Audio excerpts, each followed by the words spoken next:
Hello, everyone, and thanks for following us through the Run the World jungle from our last session on podcast entrepreneurship to this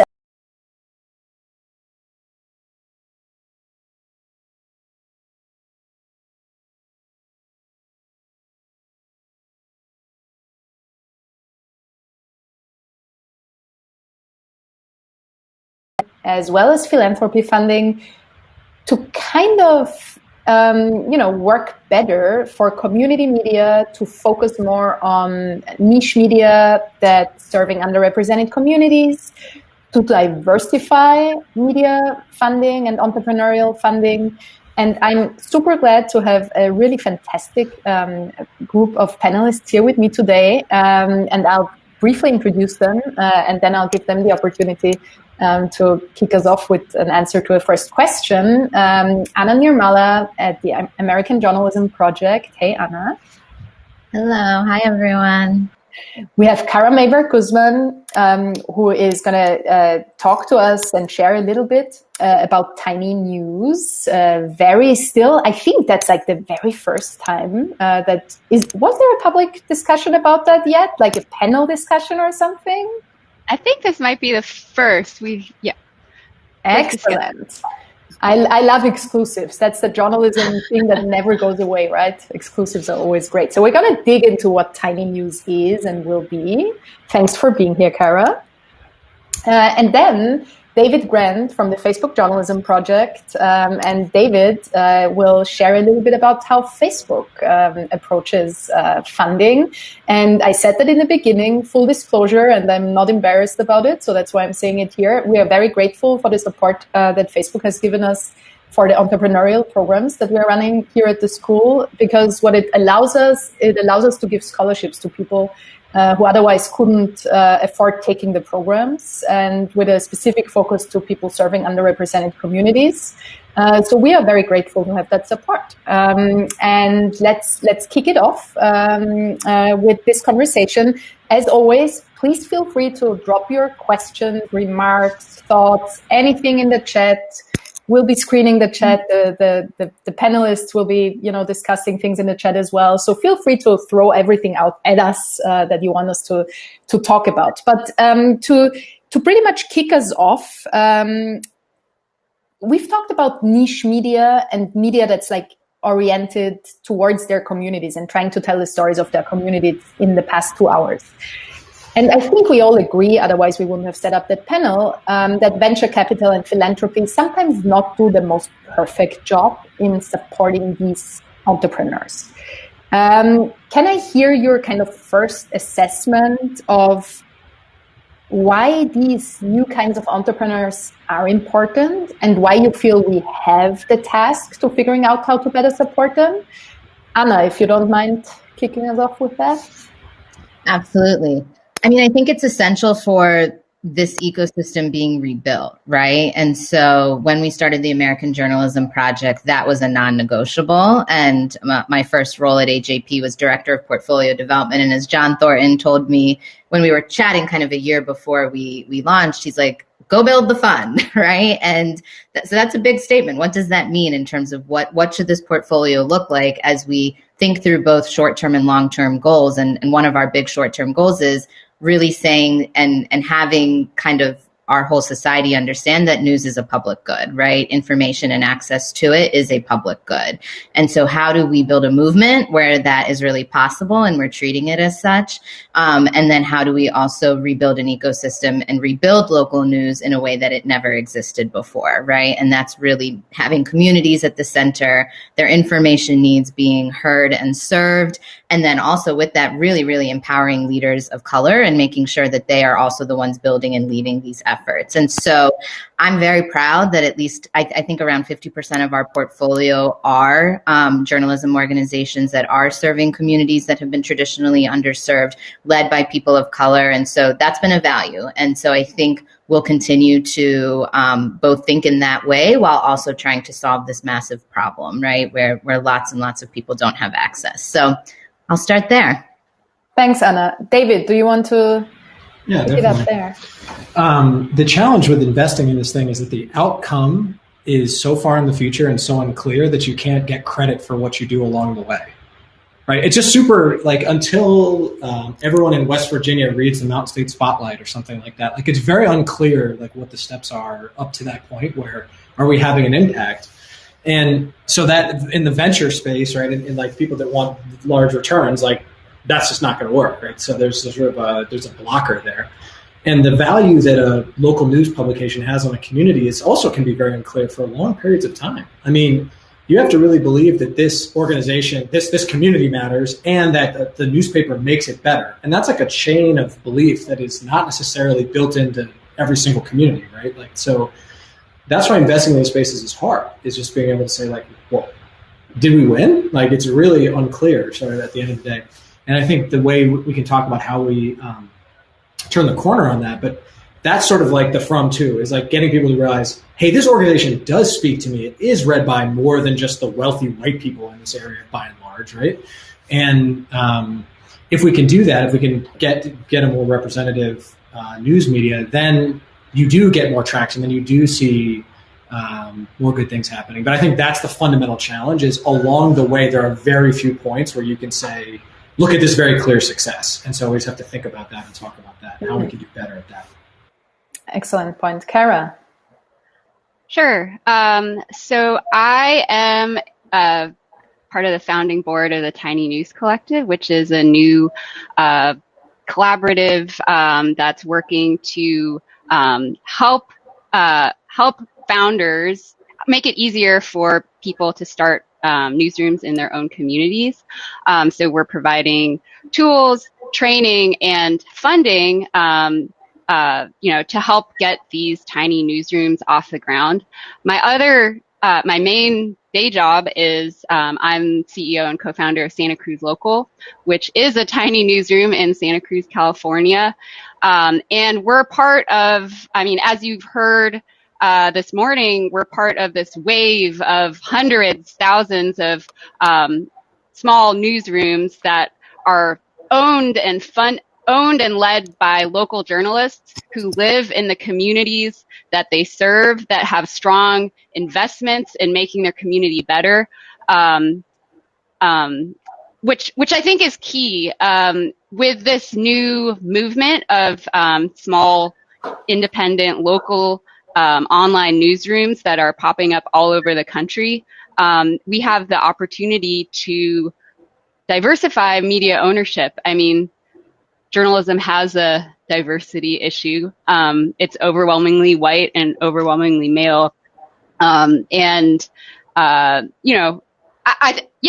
see this is a really optimistic and really exciting space to be working in our industry, because it's growing. We see people figuring out sustainability, which is a big thing that our industry is trying to all grapple with right now. It's starting local, it's starting small, and from the ground up. Yeah, love that. And I think all of you touched on so many things that are so important in that space. And I'm just going to try to kind of pull some things together here.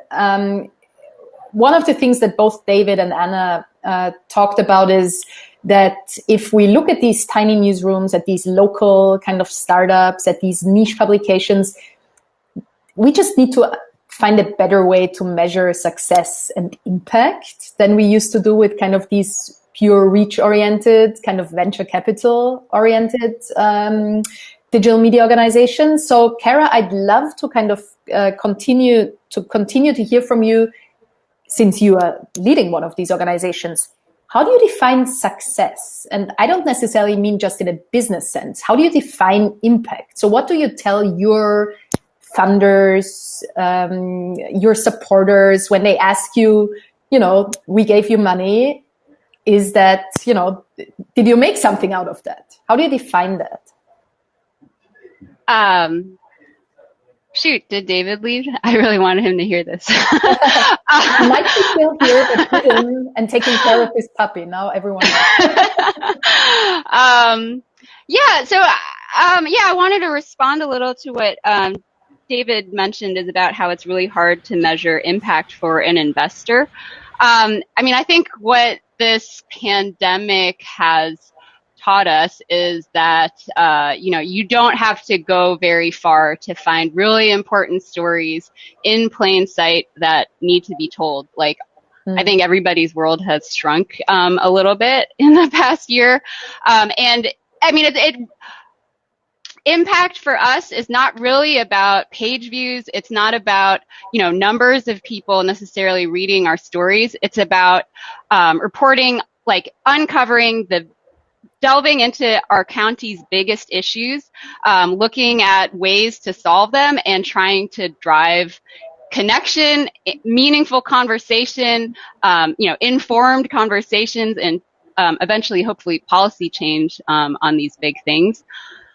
And you don't need to be big to have an impact. I mean, we're doing big things, doing deep community listening, interviewing hundreds of people about what their priorities are with a staff of 3 people. I mean, it's for me, okay, I think there needs to be a reframing about how investors look at success, how philanthropy, how VC, and now tech companies, which have become, big funders of local news, have to think about success in terms of sustainability, because the last thing we want to see is, hundreds of thousands of dollars, millions of dollars being poured into a project that, 2 years later didn't work out. And I really appreciate how Lion, local independent online news publishers, is thinking about this term of sustainability, where it's not just financial sustainability. It's not just like, revenue, expenses, and growing monthly recurring revenue. It's also about things like operational resilience. Like, are you financially sustainable because your team of 3 is doing the work of 8? Like, how does your organization think about things like burnout and succession planning and, all of those HR things that journalism entrepreneurs are learning as they go. And then, journalistic impact is the other piece of it. It's that's really at the core of what I think drives the business and drives sustainability. And I love actually one of the comments in the chat that Vladimira shared with us, who is the founder of a local bilingual portal in Serbia. So I love how international this group here is today and our audience, and who said that success is every email, call, message from a member of my community to report or dig into some local story, local problem that needs to be solved. So I love that definition as well. I mean, Anna, is that if a founder of a small local media organization sits in front of you and says, that's how I define success, how are you dealing with that? You have this super interesting background where you come from the big, heavy lifting world of like venture, and AJP now kind of tries to redefine what funding looks like. I assume that if you still were kind of a, like proper venture capitalist in that sense, like going for the pure reach and scale and hockey stick argument, you'd probably be like, yeah, that's not a great fit. Is it a great fit now?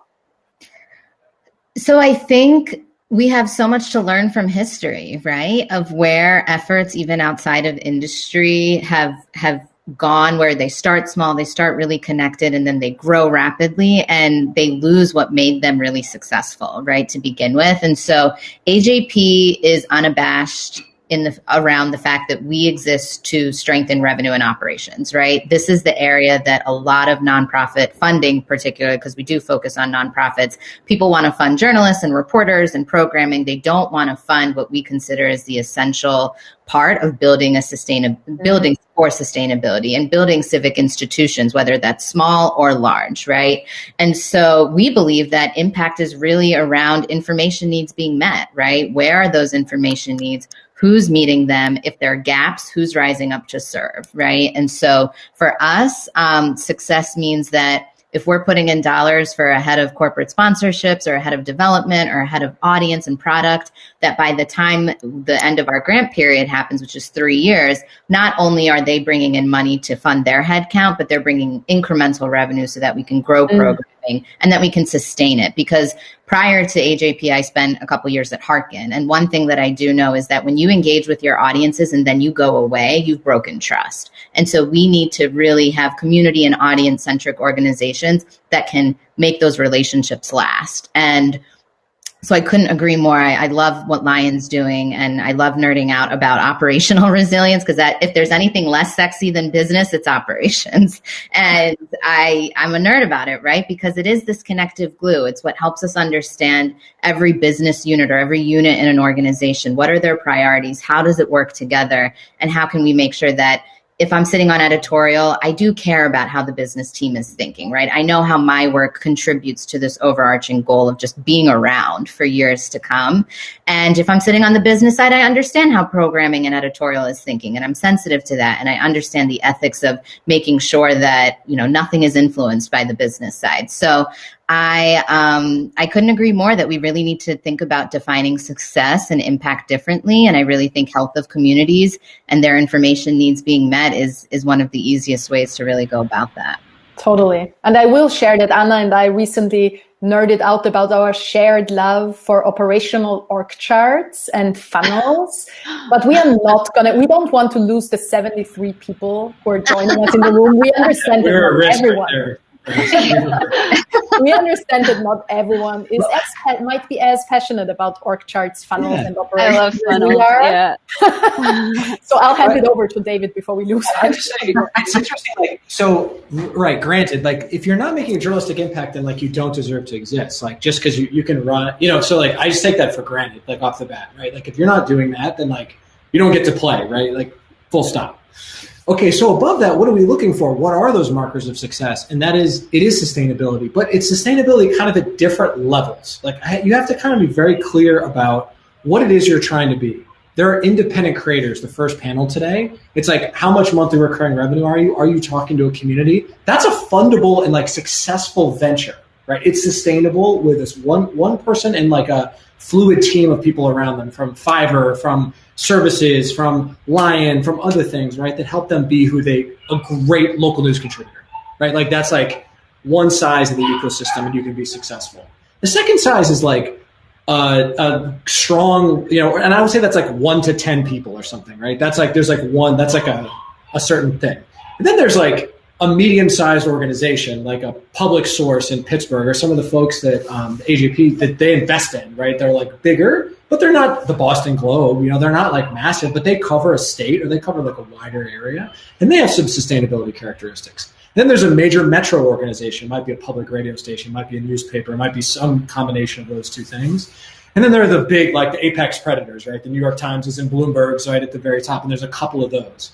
And so what we're trying to figure out is well, which one are you? And do you know which one you are, right? Let's just be super clear about where you exist, because what we're looking for are the franchises that are durable, right? The news media industry used to be about franchises, right? It was not, you didn't have to be a great operator. And right now it is just way too hard for people to find their place and sustain their place, even at any one of those levels. And so you need a lot of support to at each of those levels to get someone there.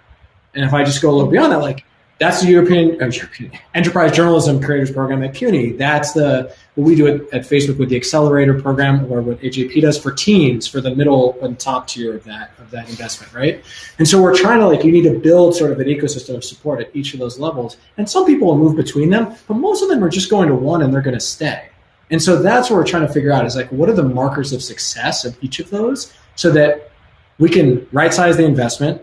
And so that, the last thing I'll say about this, so that the creator can right-size their risk. We can't be waiting for top 1% people to show up at every single market to do this all across the country, all over the world.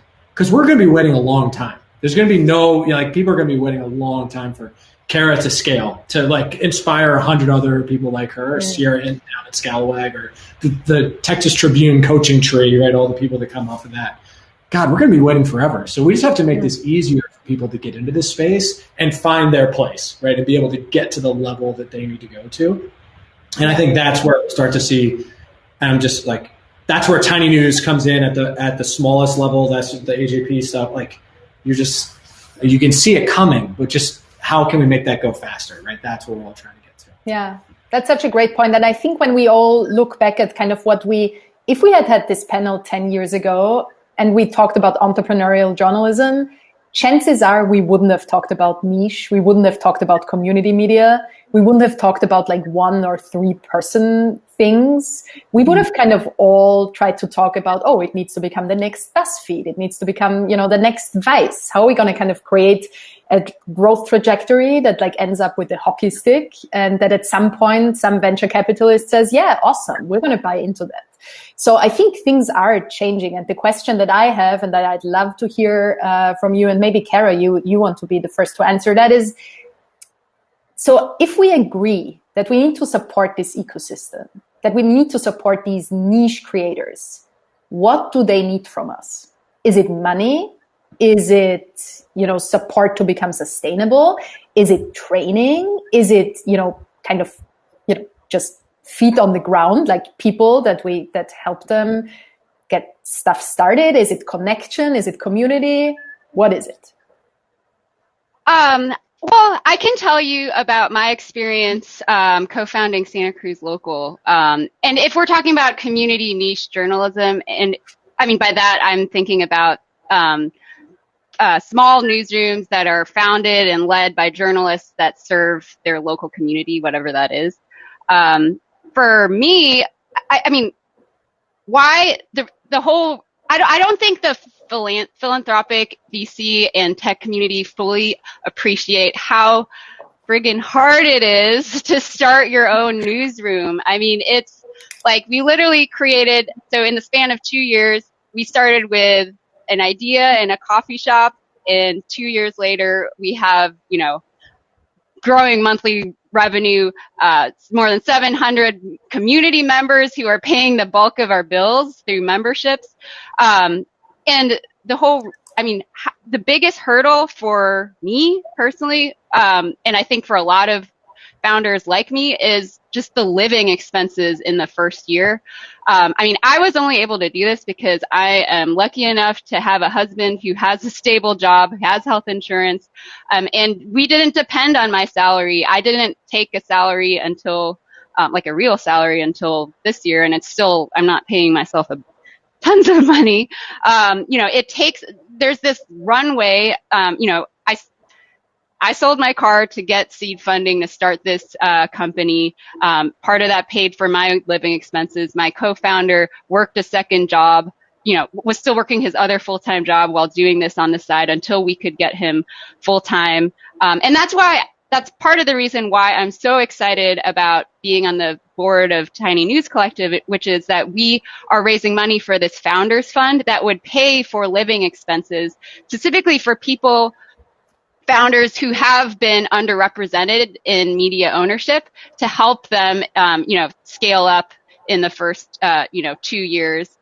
Beyond that, we're also offering tools like all the backroom support. I spent the first year in Santa Cruz Local, like just figuring out how to launch a website, all the legal stuff, accounting, how to form an LLC, trademarks, all of that.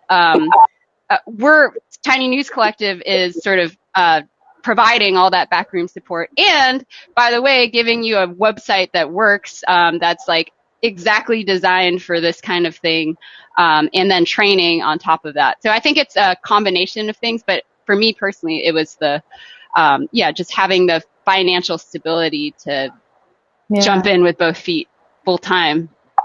Yeah, totally. Any thoughts, David, Anna, on Kara's remarks?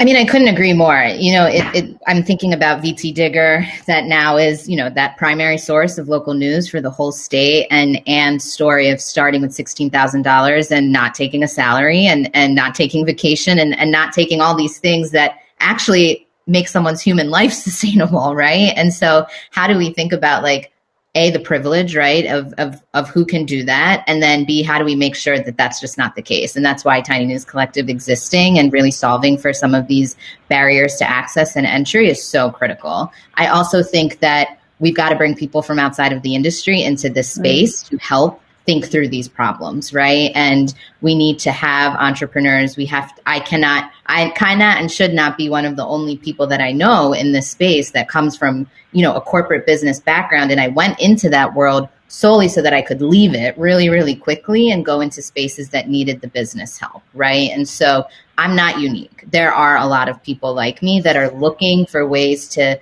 take those skill sets and really apply it to mission-driven work. But I will also say this is a really hard industry to connect to if you are not from this space. And the privilege and the elitism and the classism that comes with just journalism makes it really, really hard, right? And so there is such a cultural change that's needed to even allow for room for others that come from different backgrounds and experiences to come and thrive and to help, right?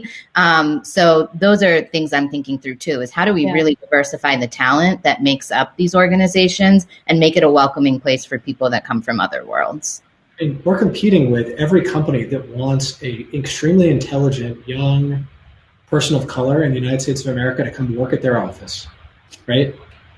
It's not just like, oh, I like media. It's like, I could do anything. Like I could work at Facebook. I could work at GM. I could build, fuel cells. Like I can do any of these things. And so like, that's the thing that's just, retention in our field is not like, I stay at this company. It's like, I stay in media. And attraction field, right, is like, do you get people to come into this? And that's where this de-risking, like, no one should have to sell their car to start a news organization, right? Like that's like our sort of like success as a group. And like, you're a machine, Kara. Like that, like going through what you went through is so unbelievable and so inspiring. And like now to have Tiny News come from that is even more incredible, right? Like, but it's too goddamn hard. And like, that's the thing that like, we just have to get better at for so many different people so that we keep attracting people into this field that will love it and stay with it for a long time because it's worth it. And that's the case. And that's where the tools and all the things that Tiny News is doing, for example, to make it easier, that there's training, that there's on-ramps, that you get into a community of people that love you and that you can love back so that you stay. And I think that's the space we're really trying to get into is where, community training programs, all that sort of stuff, like showing that you can get in the space and do something good for your community, not just this third other thing over there, sort of like the official, adults. It's like, no, you can work for your community. You can do a good job. Yes, and yes. I see many clapping hands from the audience after that first half of the conversation, and I'm glad to see that. So let's dig a little bit into some of the questions and comments that I've seen in the chat.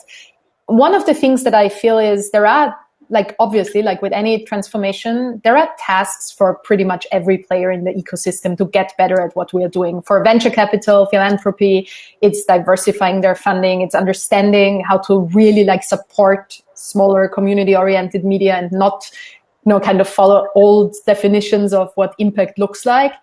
But I think there is also a task for media organizations themselves. And Kim Fox of CalMatters in the chat asked the questions of how do we recruit from the outside to bring in smart thinkers around capacity building for the industry? So how do we do that? I mean, Anna, we cannot, we can't send everyone to do an MBA or to, as much as I wish that we could have everyone in our executive program at the school who wants to, who is starting a company to help them understand the business side of things. I think training is an element, but how do we bring in people for capacity building and at scale, that is? Yeah, I mean, I think if it's okay for me to take a first stab here, I think so much of it is telling the story to people outside of our world, right? Every time we talk about the crisis in journalism and what's happening, I find that anyone that doesn't work in journalism doesn't know that, right? So we are really, really bad at telling the story of what's happening in this industry outside of our echo chambers. And so in order to bring in talent, in order to make this a compelling place to work and thrive and hopefully be retained entertained into, we got to start talking to everyday people. And, there's movement building that's happening when it comes to catalyzing philanthropic funding, movement building when it's happening to really think about public funding at the government level. But I really want to see movement building happening for like everyday people, right? And I think with the Tiny News Collective and especially these niche players that are starting with a connection to communities, starting with an understanding that they don't have to do a big culture change to know that in order to be relevant is to be connected. I think those are the places that are actually going to have the best success at attracting people from outside of the industry, because people will be like, whoa, okay, I know this organization. They're existing in my backyard, or they're like really providing a meaningful service to this community. And I think once we can start telling the story and kind of breaking down sort of like what's happened and what needs to happen, and also like showing how local news and media can be that connective tissue, right, to all these other issues that we care about, then I think we'll start to see people being interested in even working in the field. Totally. David, thoughts? I mean, we're competing against non-consumption of our product, right? Like I just put things in chat, like the New York Times says there's 40 million people in the United States who pay for news. Globally in English, it's 80 million people. There's a billion people on earth that speak English, right? Like, or whatever it is. Like this is insane, right? So I think this thing, like, that's why. So what's the issue, right? When we say telling our story, it's that people do not see the news media as relevant to their day-to-day life to read it and pay for it, right? In some way, shape, or form, support it in some way, shape, or form. So there are more people, there's whatever, Netflix has 200 million subscribers worldwide, right? Like 5x the number of people paying for it. So people will pay for these things. People will support them in some way. And I don't want to get into like subscription membership. I just mean like that people see this thing as relevant to them. That's where we need to go to work. And that's because there aren't like, what Tiny News is going to do, if they put 500 new news organizations out there in the world, that number goes up, right? And so we're looking for that sort of like making it relevant to many more people than ever before, right? That those numbers should be, that number should go through the roof, right? With more local news organizations that actually matter. And so when you think about like, to our first question, like what's the end goal of philanthropy, venture, et cetera? Like we're competing with everything outside of news for people's attention, and we need to make that overall number go up and to the right. Right? That's the thing that we're all pushing on, sort of collectively. Yeah, totally. Kara. I think if we're thinking about trying to create a culture change and trying to create a movement, it starts with listening and asking people, okay, what kind of information do you need? And how would you like to get it?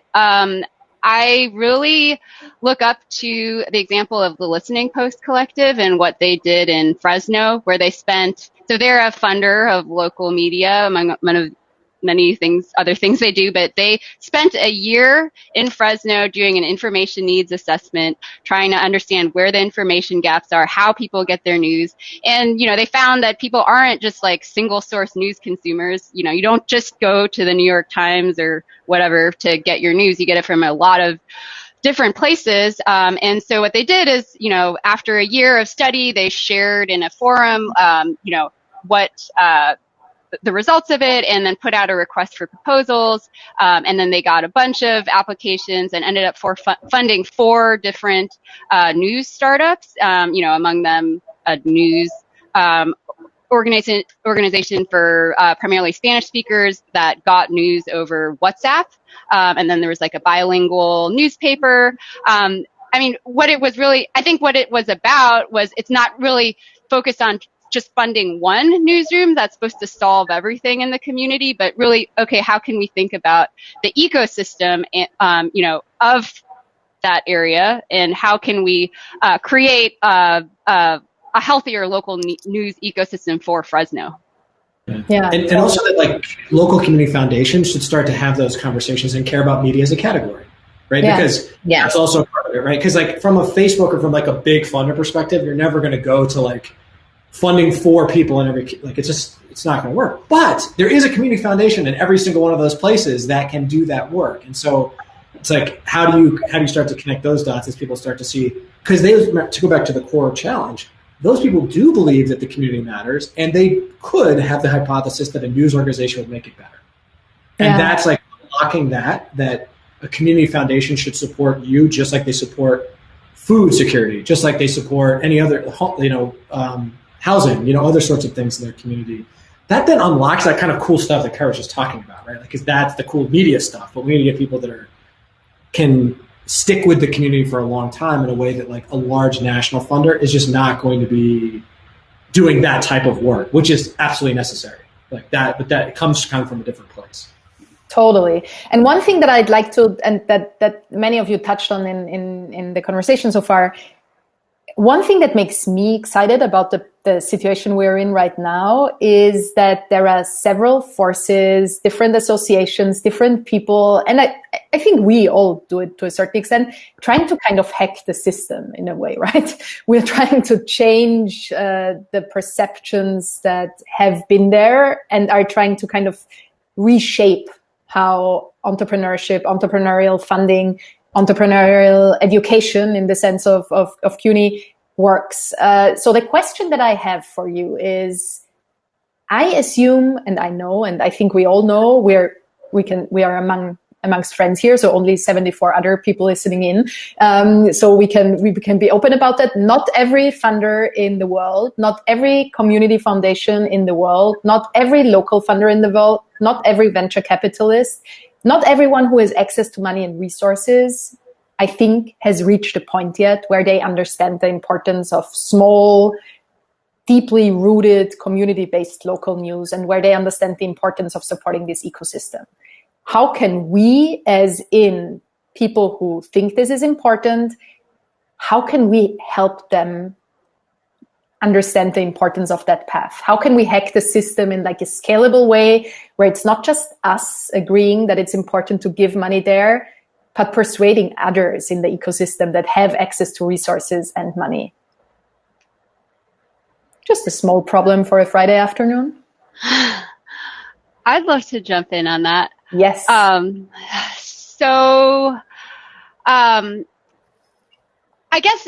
guess maybe if we flip, I think the structure of the question could be flipped, in which it's, why is local journalism so dependent on philanthropy and venture capital and tech money right now? And what can those supporters who are on the side of local journalism do to change the system so it's not companies like Facebook, Google, philanthropic companies that are, choosing the winners and losers, making the decisions on like who gets huge $1,000 sums of money. Don't get me wrong, we need the money, but I think there can be more done. I think there's policy changes that could be made. There could be more done so that local journalism is not dependent on a system that has inherent equity issues. I mean, I couldn't agree more, right? And one thing I really appreciated about before joining AJP was a moment that I remember John Thornton being like, there should be a point when AJP doesn't need to exist, right? We are working towards not needing to exist. And I think diversified revenue and teaching these local news entrepreneurs to really think through, hey, what are my values when it comes to funding? What do I ultimately want to be my funding and revenue source, and how can I work towards that? So there might be short term, like, okay, we really need to rely on national philanthropy, major donors to just get that runway capital to get going. But then how can I really build my brand so that I am so relevant to my community, to the local businesses, so that I can think through corporate sponsorship, underwriting, major gifts, membership, et cetera, so that I then have autonomy over kind of what the organization is that I want to build and how I want to be funded and who I want to be beholden to, right? And so I think really, really training our leaders to think in that short-term and long-term way, and really starting with your values and how you want to be operating and working towards that, while we fight for all these different things, right, in terms of making journalism a public good and wherever you fall on that, I think it is quite possible. And I would love nothing more than to have equitable funding and everyone having a chance to build organizations and build businesses and to thrive. it's just such a, success begets success, right? Whereas we're trying, and I think that's really I would say our theory of change here is from the national level. Like, we need to have some winners that can go around and say, like, if you come into this space, you're going to be successful. Like, you're not pouring money on the fire. You're not just like wasting your time over here. Like, we need to show some wins, some real wins, like news organizations that started digitally native in a year that began with 2 and like are now crushing it. And if you can do that, then you get some more people interested. This is still like that, like, I think we're talking like, how do you get people to come into this space? Like, that's like one element. And so that's what we think a lot about at Facebook is like, who are those people that are the lighthouse cases that can set up and say, like, hey, if you come in here, you get fill in the blank, right? You get something like this in your community, and that's really worthwhile. What I think we could do better is really evangelizing that with other funders, and trying to help, or helping the publishers we've worked with do that a bit more, so that they have a ramp to get what Anna was just talking about. So. But I think that's really the case. Is like we need to have those success stories that people say, like, yes, it's not just the Texas Tribune. It's not just the Texas Tribune and VT Digger. It's like, here's the list. There's one in your state, and if you get into this, then you too and the community you're in can be successful. Yeah. And so it's going to take a bunch of shots at that. And I just want to say, from an equity perspective, that is the gaping hole in this whole thing. I mean, just to be super clear with everyone, like, I do not have a good answer to that right now. My colleague Doreen Mendoza, she's at Doreen on Twitter. You should high five her. Like, she's thought a lot about this and done a ton of work in this space to try to make this better. She's pushed me on the accelerator and other things. But that's the gap, is we don't have a way to bring yet equitably people of color into this space, or give them the support they need to go there. And organizations that have been here for 100 years, we have not invested in a way that is equitable and fair. And they deserve more, and we have to do more. So I just mean to say, that doesn't have to mean new. That can also mean the Philadelphia Tribune in Philadelphia has the oldest African-American owned newspaper in the country, right? And like, how are they being held up to do better? Like, how can we help support that too? And I think that's such a great point, David, because I think one of the dangers, and we see the media industry tapping into that trap like over and over again, is like this temptation to just kind of follow, the shiny new things, to just be like, oh, that was just started and it's kind of fancy and it's doing this thing on, I don't know, Clubhouse. So we need to invest in it, which is also, I mean, to be totally honest, that's also a venture capital kind of issue and Silicon Valley issue. But I think media has also been really bad at saying no to temptations and actually kind of focusing on the maybe sometimes a bit boring investments that kind of help make organizations sustainable, that are not like fancy owned projects with kind of cool names, but that just mean like investing in organizations that have been there for many, many years, that are led and organized by people of color, and that have no support system. So I think this, and that builds on like what Anna said and also what Kara said. I think ultimately we are all in the business of making ourselves and our programs obsolete to a certain extent, right?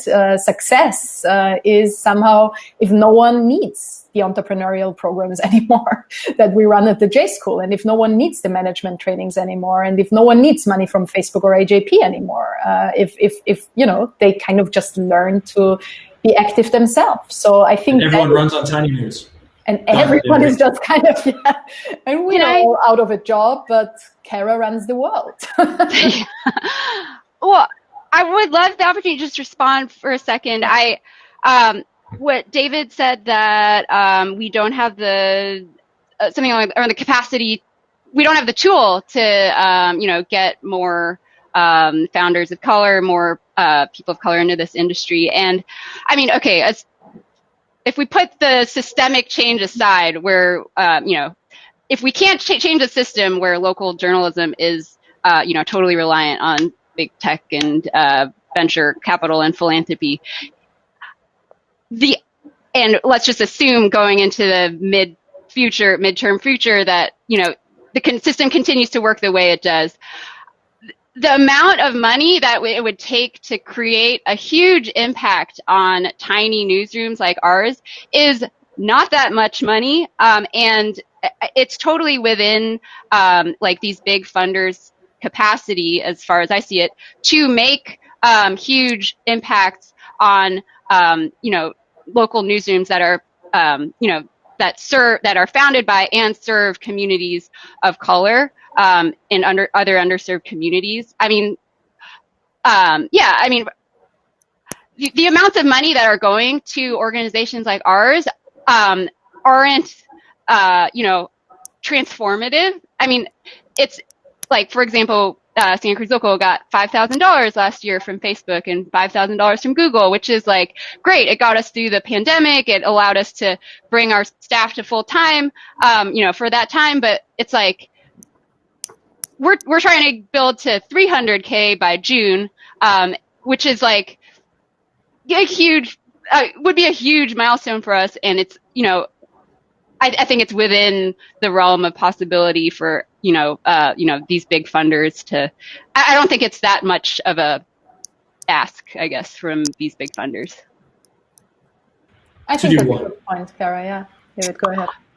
To make larger investments that are, more than just, these $5,000 micro grants, like bigger gifts directed towards,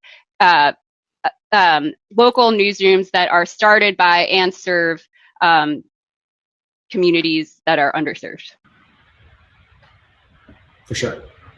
Yeah, I think it's a totally good point to mention that, Kara. I think there is, and that is not only true in journalism, that's true in many other industries.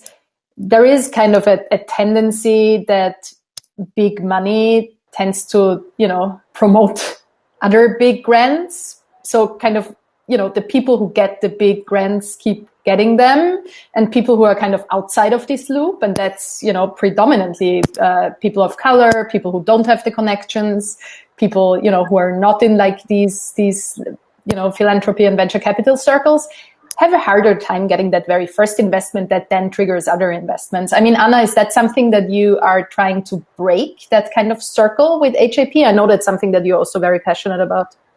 Yeah, I couldn't agree more that transformative capital is really necessary, right? And that's why from day one we dive into that, right? It's 2 years of funding for these revenue and operations roles over a 3-year period, right? And it's giving these roles time to not only get in the door, learn things, start driving success, but realize that success, right? And I was just having a conversation this past week with someone of thinking, okay, like, should we do like a 1-year contract, right? And us really talking through like, no, we actually need to give time. We need to give time for the capital to come in and actually transform, right? And bring about those returns that we all care about. And so I think that is something that we have to keep front and center. And I think, again, I live in the brand world where I feel like if your brand is super relevant, then it will be known. And if it's known, then it will attract funding. And if you can prove that whether it's a population of 500 people and that's all you're serving,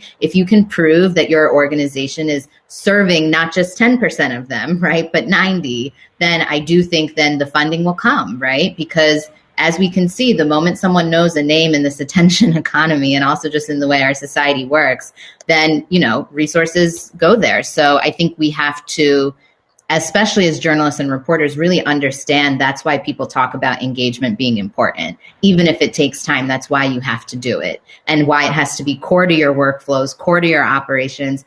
We saw the Texas Tribune just this past week immediately start a texting service, right? Because that's being responsive. So are you able to do that? Are you able to really think about doing things differently than how they were done before? Because if you can prove that you are connecting, then I think there's a lot of ways that money can come to it.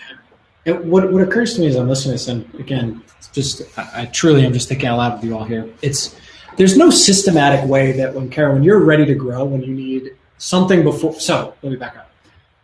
AJP is a great example of exactly what you just said, right? It's like they're there, right? They're going to write you a big check, and you're going to go through some really scientific sort of evaluation before you get that check, and that's really good. I think like with our accelerator program, we have 20 publishers of color that have gone through it now, and half of the publishers in the next year, another 15 of them will be owned or led by people of color. We make big investments in those people, both with money and with coaching. So there are some things out there that do that, but there's nothing sort of systematically available where you're like, hey, we're growing like weed and we need $100,000 to like go up to the next level, or $500,000 to go up to the next level. There's no kind of like revolving fund in there And that occurs to me as like a bit of an opportunity for someone to step in. Like, I don't know who that should be necessarily, but that's like, what's that thing that that's always on, that you're not just like, please let there be a grant program this year that helps me get there, and maybe it'll be $5,000, maybe it'll be 50, right? Like there's something just to have that sort of ongoing support. Because the numbers, even between AJP and FJP here on those big investments, are like 50 publishers per year or something in the US and Canada, 60 publishers per year. And that's also like not going to get us where we need to go fast enough necessarily, right? And not going to touch people exactly when they need it. So just in thinking about this, I love y'all's thoughts about that, like some sort of fund that gives you that, every year there's $1 million in it, and I can go get that investment if I need it. Yeah, and that's such a great point. And one thing that I'll throw in as well, as someone who, as some of you know or might hear, is not American and comes from Europe, there is also a world outside of the US and Canada, right? So there are also people trying to solve similar issues, trying to build local journalism ventures, trying to serve their communities outside of this ecosystem. And I see very little that I think the collaborative spirit that's kind of emerging here now in the US is amazing and so powerful. And I think we definitely should build on that. But I'd love to see that collaborative spirit also including other parts of the world. We try to do our best, but I think we're all, just getting started with that.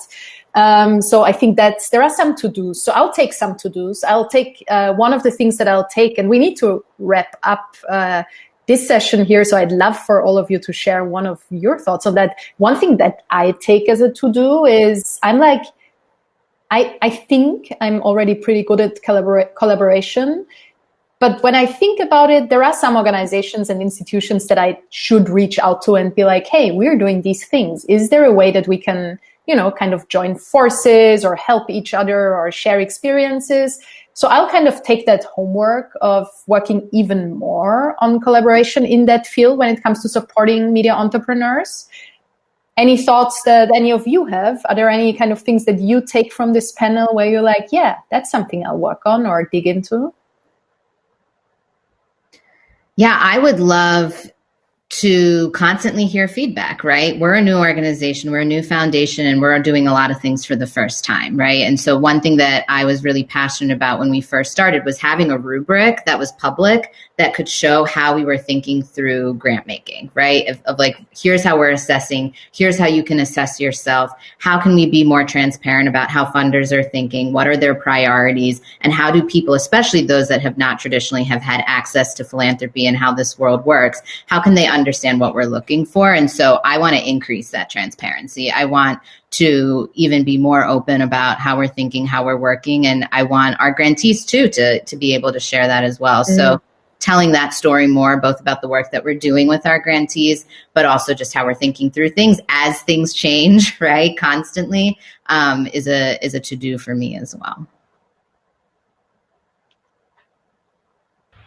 I'm appreciative of our time together. I have tons of takeaways from today, but I guess one of the big things that I'm hearing is that the world outside our ecosystem really needs to understand measures of success and how we think about success, because it's not always like, like clear cut. There's a lot of softer impacts like connection with community, trust-based relationships between your media organization and the wider public. These are, how do we measure that? What are our measures of success, and how do we, what are the metrics? I think we could all do a better job of thinking about that. First thing I did is I just Googled Backstage Capital because I didn't know what that was. So I so that was great. Thank you for putting that in the chat there, Kim and other people. I think for our purposes, it's a keep. Some of this is just commitment to come out in public and say, like, you're going to invest in people that are been underrepresented and been ignored in this space. And like, that's what we will keep doing. And I hope you all ask that of all the funders that you work with, and that you continue to hold us accountable for that. Because I think that's at the core of all these things is your commitment to equity real or not? And we're just trying to prove every day. And it's not something you achieve, it's just like something we have to keep doing. And the second thing is there something that we could stand up that's a little more, work with other folks to collaborate on, that's a little more, how do you get more people some version of the AJP experience, some version of the accelerator experience when they need it, and not having it totally be tied up in us. Like, is there something there? Should we need to expand? Is there? I have to do a little thinking about that, but I think that's something that we're all trying to find that edge of like, minimum efficient dose, effective dose, right? We want to make sure you give exactly enough so that you can keep your money and you can derive maximum impact from the smallest amount of money. And I think maybe there's some space in there, and so we'll spend some time thinking about that for sure.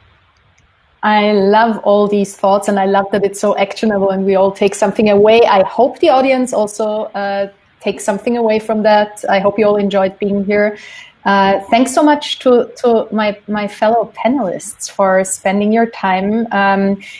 Jeremy, can you actually jump on stage? Does that work? Can you kind of magically appear with us here on stage? I just gave him the mic. You gave him the mic. That's very nice. That's nice of you. Let's see if he can. Oh, yes. I'm here. Thank you, David. I grabbed it from you. Thanks, everyone. This has been a great discussion. So many interesting thoughts, ideas, lots to think about.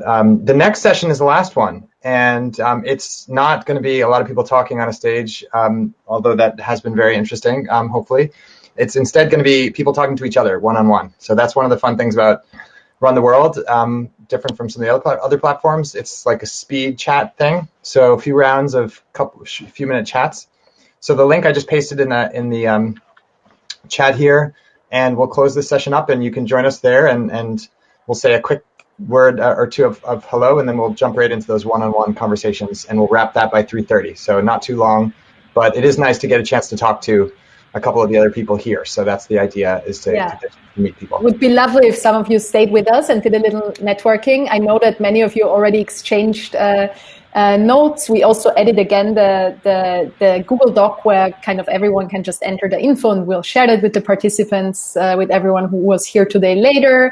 And we also obviously are trying to find ways to kind of, save the chat and save all the links in the chat. David has been saying, like, I'm writing all those down. It's going so fast. That has been said quite often today, which I think is a good sign that people, that the conversation in the chat is interesting. So we'll try to kind of find a way to also share the links and the things that we're posting in the chat. So thank you for everyone for being here, and let's move on to our virtual cocktail party. So we'll see you over there in 1 minute.